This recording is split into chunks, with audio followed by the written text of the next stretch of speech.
안녕하세요. I only know 2 words, and I'm going to use the other one at the end of my presentation. Thank you very much for the invitation to speak to you today. I'm David Wortley. I'm from the UK. I was the founding director of the Serious Games Institute at Coventry University in the UK, which was a surprise to me, to be truthful with you, because as your president said, games are very much associated with young people. And so I became director of the Serious Games Institute when I was 52 years old. So, you know, I was not exactly in the younger generation. The camera that I've just set up is a 360-degree camera. I hope you don't mind me using it for my presentation. I find it very useful because it not only videos me, it videos you as well. So when I play the video back, I can look at the audience and I can see who is asleep and who is awake. And it gives me some guidance as to whether my presentation is any good or not. I'm talking to you today about the role of games and gamification in tackling global challenges. If I can get the clicker to work, which, oh, okay. Yeah, so that is me. I'm the CEO and founder of a company called 360 and 360 Immersive Experiences, and I'm also, quite surprisingly, a vice president of the International Society for Digital Medicine. And why that is surprising is because I don't have any background or training in medicine at all. And the reason why I was invited to be part of the International Society for Digital Medicine is because I've been practicing something called lifestyle medicine. And I use technology to help to change my behaviors, my exercise patterns, my diet, and gamification is a big part of that. And I think when I was invited to be part of the International Society for Digital Medicine, it was because of that, the use of gamification for improving health and well-being. It's something that I think would be quite useful for all of you. So, I'm going backwards now, I'll go forward. Okay, so there's me. So the structure of my presentation today, I'm going to concentrate really just on global challenges, but you'll see that my belief is that gamification is universal. It applies to every human activity. And it's also very important, particularly today, in influencing behavioural change, and that's important for global challenges. I'm going to talk about gamification as well, so you may already have a lot of knowledge about gamification on your own ideas of gamification, but I'm hoping that when I finish talking to you, you maybe think slightly differently or have an expanded view of what gamification is. I'm going to talk about gamification in preventative healthcare, and the other challenge is climate change. Now, I'm going to turn my talk into a little bit of a game as well. So I'm trying to give you an incentive. I'm gamifying my presentation. The reward or the prize is a copy of my book. Right? Now you don't earn that just by sitting here. You will have to listen to me because I'm going to ask a question at the end based on what I'm showing in my presentation. And the first person who gets the answer right will get a copy of my book. So I'm gamifying my presentation. Okay, so let's look at 3 global challenges. I'm really only going to talk about 2 because war is a bit of a sensitive subject, but I will touch on it briefly. But we have these really serious global challenges which are threatening the future of the world that we live in. Healthcare in the UK, many other countries, you're all wearing these face masks. That's an indication of the kind of challenge that we are facing with public health today. And the fact that there is not enough money in a lot of public health services to sustain them for the future. And if we don't take care of ourselves better, then health services will collapse. Climate change, we've already got COP27 in progress, talking about how we're going to reduce the global warming. And then, of course, we all know about the war in Ukraine and Russia. So, behavioural change, really, I believe, is at the heart of all of these things. And what I've observed, and it's my belief, that we live today in what I call a spectator society, which means that increasingly we don't feel that we are able to change things. And so we become spectators. We watch and we expect someone else to solve the problem. So when you're thinking about how to use games or how in any way to influence behaviour, there are a number of important factors. The first of these is whether the problem affects you. You're not likely to be involved in healthcare or in climate change if it doesn't affect you. And I got involved in healthcare almost by accident. And health wasn't a problem for me. It's just a combination of circumstances that led to me to gamify my own health. So it's important when you're designing games is to reflect on whether what the challenge that you're trying to create in your game affects the person. Can you do anything about it?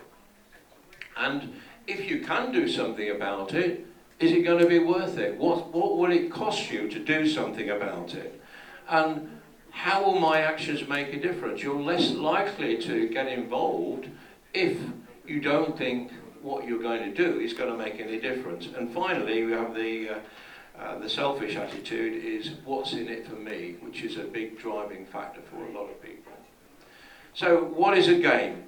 Now I put a picture of a baby and an adult, and I believe the best human beings at gamification are babies. From the time they are born, they learn how to influence their parents' behaviour. And it's a base of trial and error. You know, babies can look cute, babies can cry, and they learn over a period of time how that affects their parents. And they use that, they learn that gamification, the results of their gamification, in their development, and they use it to try and influence the world around them.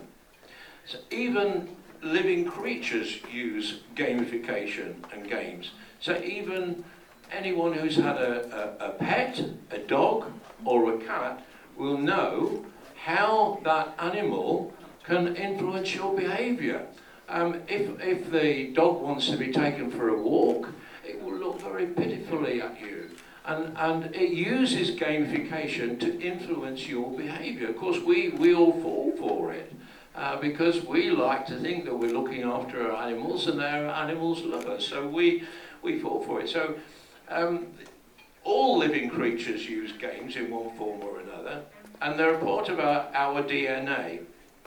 So I would like to begin by defining what I think a game is, and a game that in essence is a challenge with an uncertain outcome. Now, it's very important that those two things, you've got to have a challenge, it's got to be a good game, and you've got to have an uncertain outcome, because if there's a certain outcome, there's no fun or enjoyment in playing the game. So it's a challenge with an uncertain outcome. Life is a game, and the game that I think is probably closest to what life is like is golf. Because golf is a game that you can never master, and that's one of the challenges. You can have a really good day and you want to go and play again, but the next time you play, if the situation is different, you're terrible. So you persevere because you want to improve, and life is like that. My life is like a game of golf. You know, I face challenges every day, and those challenges are part of my development. So coming to Korea, where I don't understand the language, I don't speak the language, coming to the airport, trying to find where I should go to get the bus to the hotel, all of these are a challenge, and I love it. I'm 73 years old now, but I still want to develop, I still want to be challenged in my life. So it's like a game of golf. So what makes a game serious? We talk about serious games. I was founding director of the Serious Games Institute. I think it was the first Serious Games Institute in the world, looking back. But at the time, people looked at me when I said serious games, and they thought, oh, how can a game be serious? A game should be fun, there should be pleasure, why should there be serious? The point is that a game becomes serious when there is a serious outcome at the end of it, what you're trying to achieve. So you could argue that children, when they play doctors and nurses, it's a fun game, but maybe there is a serious outcome because you want them to get interested in a career in medicine, maybe. And clearly, looking at some of the simulations that are available today for things like surgical procedures, they're clearly serious games. So, what's gamification? And if you understand what gamification is, how can you use it in practice, in any situation? If you understand some of the concepts and some of the theories behind gamification, it gives you a better chance of designing better games and also maybe playing games in a better way. So, as I said, gamification, whole of life is a game, and that's reality for some people. It's the worst game ever designed. So every human activity can be viewed as a game. It's a life skill. And if you know how to use it, you can motivate other people and influence other people and have more control over your life. So these are some gamification concepts. And these are not from any research or that I've done. These are ideas that I've put together myself based on my own experience and observations of how games work. And the first of these is what I call the gamification engagement lens. And I'm using this as an example. Sport is clearly a game, many different types of sports. So the point about the gamification lens is that in any game, whether it's a serious game or it's an entertainment game, there are a number of roles that people play or fall into. So in the gamification lens, at the top, you have the games master. Now the games master is the person who really influences the outcome of the game. So in sport, for example, the really top football coaches are the most influential in achieving results. This is why you see football managers get sacked all the time. Football managers succeed because they are able to get the best out of their players. So they are really at the top of the pyramid. They have the most influence. Underneath them, you have to have players. These are people also who want to influence outcomes, and they play the game. So they develop their skills so in order to be able to win, and they get paid for it. Underneath them, you have spectators or fans.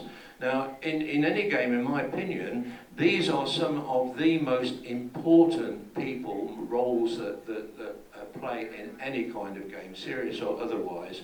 So, in the case of sport and football, these are football fans.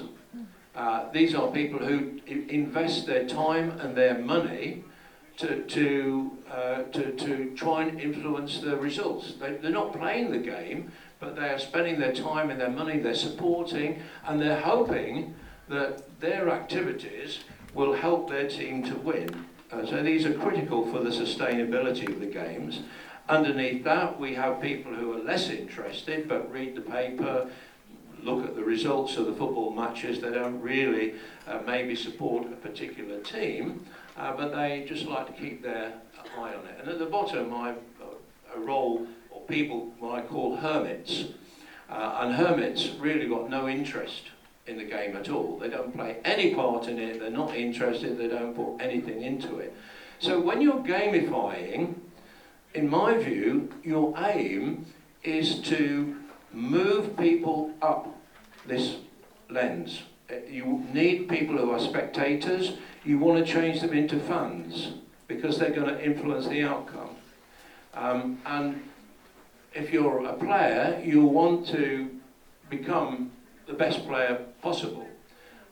So gamification is about pushing people up these roles. So this is in sport, but it also applies in war. Now I've used the example of President Zelensky of Ukraine. He is a games master. He is the person who's developing the strategy. He's motivating his players, which are his army and his people, to try and have the best possible outcome for his country. Underneath him, then, the soldiers, you have the supporters or the opponents. And these, in the case of this situation, are countries who are putting money into supplying Ukraine with weapons and are supporting their situation. And then below that you've got spectators who read about the war but don't really have an influence, and then people who are not interested at all. So the idea, and this is what President Zelensky and anybody at the top of the tree is trying to do, is to turn people to get more, make people more engaged, make them into supporters, because that will help in the situation. The other concept I want to introduce to you is the gamification cycle. And this essentially is, if you like, the process that's involved in any games. And it starts with a challenge. And the challenge is personalised to the individual that is being gamified. And that challenge has a response. And in order for a game to be effective, you need to be able to measure the outcome of that response and provide feedback. So that loop goes round, and once you've gone round one time, that creates a new challenge. And the best games are situations where this cycle is repeated. But it's very important to recognise that not all games are attractive to all people. Games are very much a personalised situation, and it will depend on the individual and the circumstances to how easy it is to get them engaged or involved. So these are what I call some of the key gamification elements. It starts with a challenge, and that challenge has to be based on a desired outcome. So this talk I'm giving you today is a game, right? It's a game. My challenge is to create an outcome where you have enjoyed my presentation, you've learned something about gamification, and you want to apply that in practice. So I have a challenge to achieve that, and it's made worse by the fact that I speak in English, which is not your native language, and I have different culture, different background. So all of these create challenges. So one of the techniques I use is to give this offer of a book as a prize to get you engaged and interested. The next thing is this response. This is going back to the gamification cycle. And the response is designed to progress the outcome. You need to be able to measure the progress. One of the reasons why I do these 360-degree filming, and I'm looking at you all the time, looking around the room to see whether you are awake, whether you're interested, whether you're nodding, or whether you're shaking your heads because you don't understand or agree what's in it. I can see a young man there. He looks very much asleep. So he will be on the video.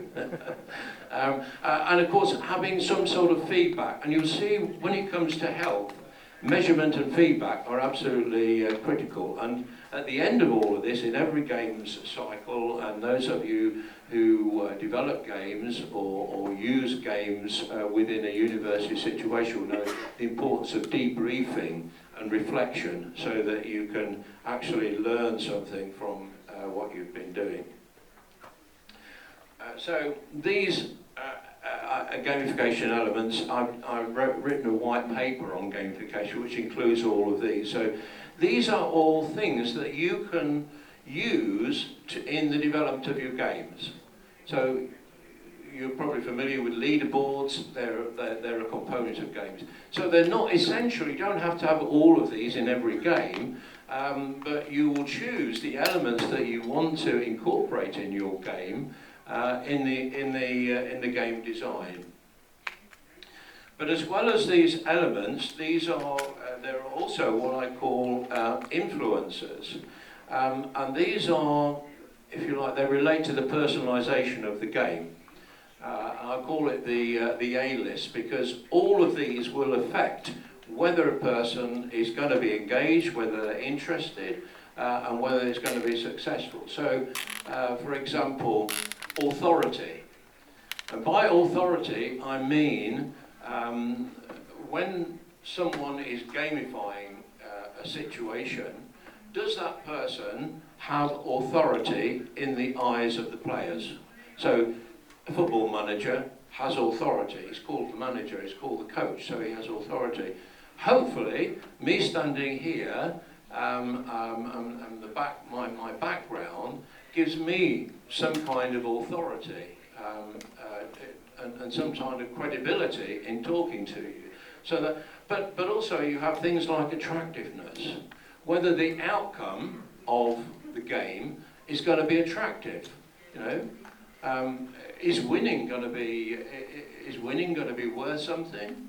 And this is one of the reasons why I offer the book. Hopefully, for some of you, getting a book from a man from the UK will be an attractive, and then it will encourage you to listen to the presentation. So the best gamification teachers, in my opinion, are babies and animals. If you observe their behaviour and look at what they do, you can learn a lot about gamification techniques. And babies particularly learn every day by their behaviours. That's how they learn to understand the world around them. And it's the same with every one of us. As we get older and we settle into a routine, we perhaps lose some of our gamification skills because the challenges are not there. They're not the same as they are when we are younger. So why is it important, particularly today? And one of the reasons is that we live in what's called an attention economy. We live in a world where we've got Instagram, we've got Twitter, we've got all of these social media channels, and people's attention span is very short. So you have to be able to engage people and keep people engaged. And particularly the younger generation has very different expectations to my generation when they're growing up. They're much more demanding of being entertained. So some practical examples now. You are all wearing masks, which is a result of COVID-19 and coronavirus, but the use of games in a pandemic situation is not new. And going back to the days of the Black Death, they had games like Ring a Roses, Pocket Full of Posies, Ashu, Ashu, We All Fall Down. That's an English game which was designed to teach children about the Black Death and to stay away from each other. So it was a game that was developed 300 or 400 years ago in the time of the Black Death. So it's not something new. And today, of course, we have the challenges of lifestyle. And one of the things that my book is about how our relationship with technology has changed in my lifetime. And it's called Gadgets to God. It's not religious, but what it's trying to say is that when I was a young man, human beings use their skill and ability to control machines.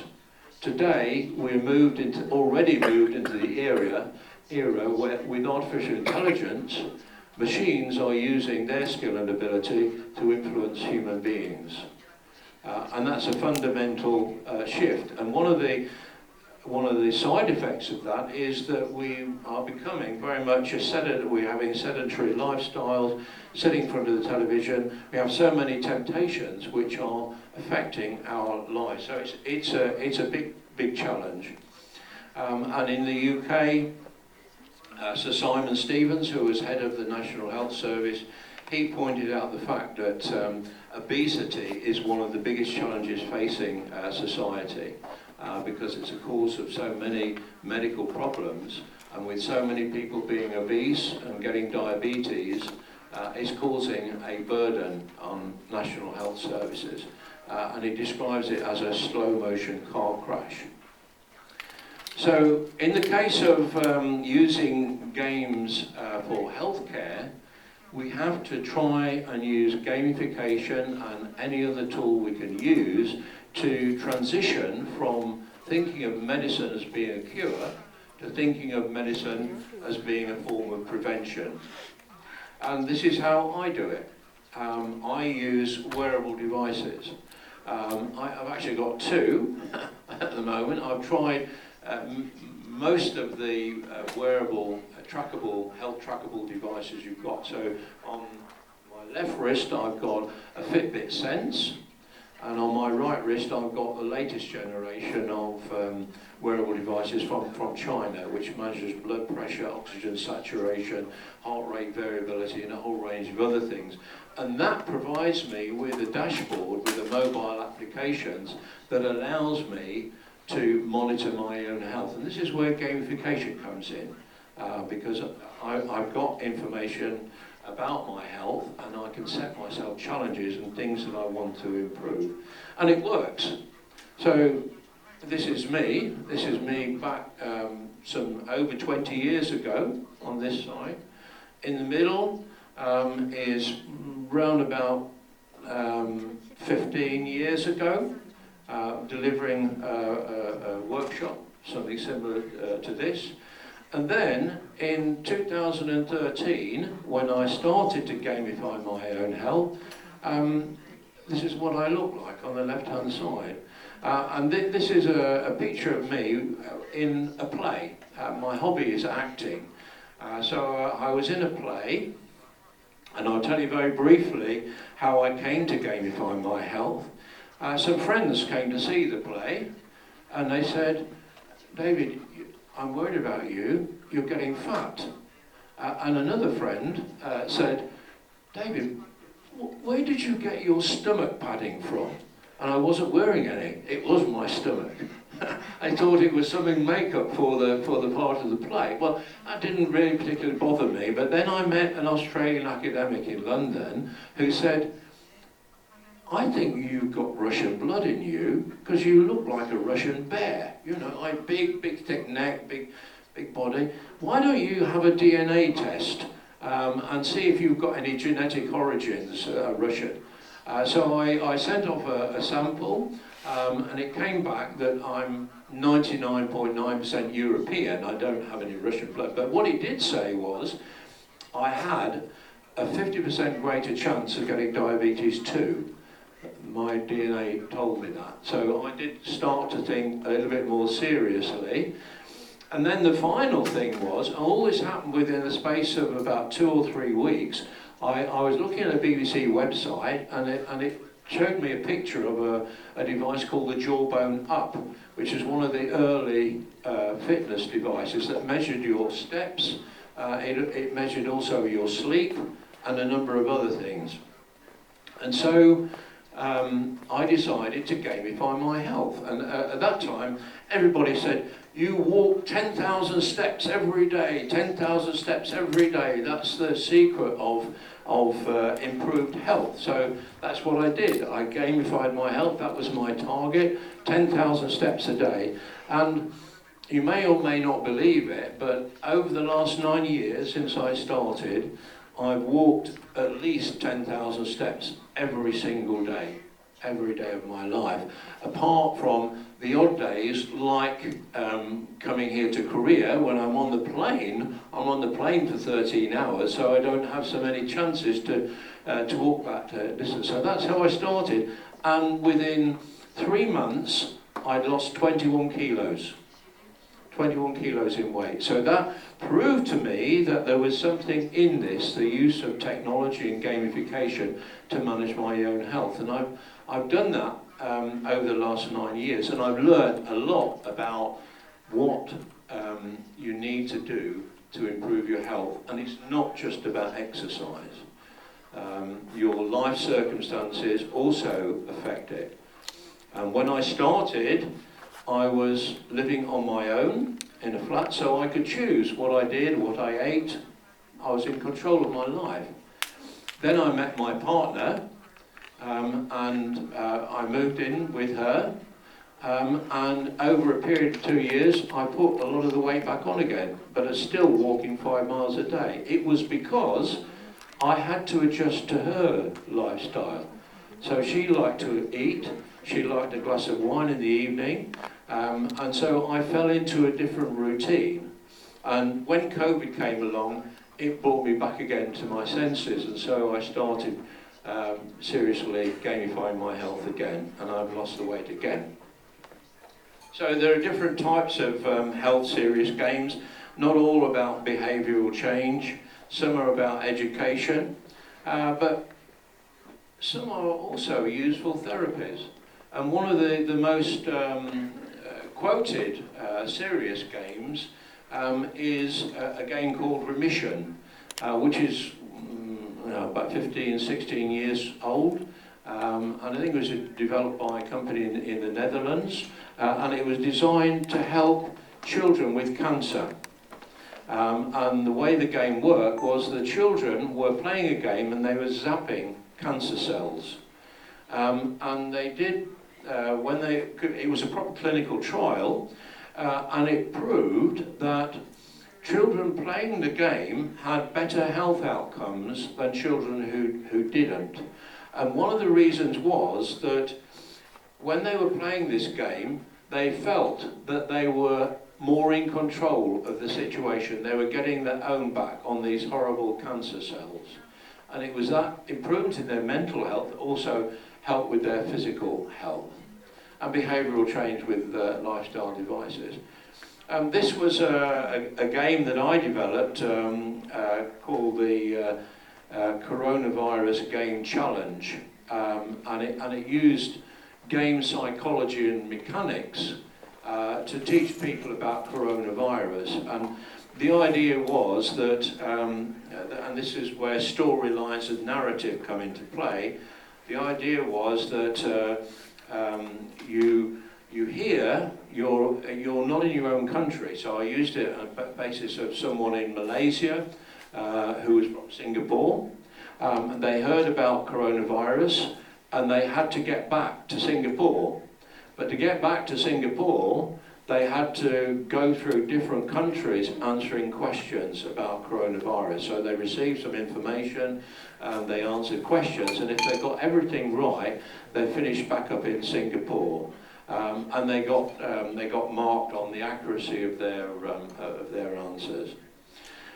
In climate change, this is one example. There are many, many examples, but this is one called Change the Climate. It's a team-based game which involves the use of cards, and it's designed to increase the awareness of climate change. And the other one is called Flood Sim, which is a simulation game where it's a role-playing game where you are in charge of flood defence in the UK. You're given some money and you have to choose what you spend it on. And depending on what you spend it on, you will see pictures of London flooded or other cities flooded. So that's how it's used. Well, this is coming to the end of my presentation, and if you want to learn how to gamify, the best person to start with is yourself. think about something that you would like to do, might be your health, something like you would like to change about your life, and set yourself a challenge with an uncertain outcome. And if you do that, like I did with my own health, you learn an awful lot about gamification. So thank you very much for listening to my presentation. I would now ask a question and see who's been listening or paying attention. Now, when I was talking earlier in the presentation, I said life is like a game. Can anybody tell me what game I likened life to? Is it golf? Yes. There you are.